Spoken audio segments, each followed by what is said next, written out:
ایک چھوٹے سے گاؤں میں ایک لڑکی رہتی تھی جس کا نام مینا تھا۔ وہ ایک آرٹسٹ بننے کا خواب دیکھتی تھی۔ ہر رات وہ پھولوں، جانوروں اور دور دراز کے دیسوں کی رنگین تصویریں بناتی تھی۔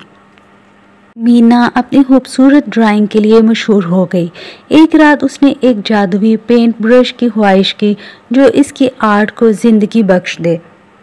اگلی صبح مینا نے اپنی ونڈو میں ایک چمکدار برش پایا۔ یہ ایسے رنگوں سے چمک رہا تھا جو اس نے پہلے کبھی نہیں دیکھے تھے۔ پرجوش ہو کر اس نے پینٹ برش اٹھایا اور پھول بنانے شروع کر دیے۔ پھول کینوس سے نکل کر مینا کی آنکھوں کے سامنے چمکنے لگے۔ پرجوش ہو کر مینا نے کئی پرندے اور جانور پینٹ کیے جو سب زندہ ہو گئے۔ اس کے کمرے کو ہنسی اور خوشی سے بھر دیا۔ ڈریگن اگرچہ دوستانہ تھا لیکن اس نے ایک گلدان کو غلطی سے گرا دیا جس سے بہت شور ہوا۔ مینا فکر مند ہو گئی۔ مینا نے محسوس کیا کہ اسے زیادہ احتیاط سے کام لینا ہوگا۔ اس نے ایک علامت پینٹ کرنے کا فیصلہ کیا جس پر لکھا تھا احتیاط سے کھیلیں، اور اسے اپنے کمرے کے درمیان رکھ دیا۔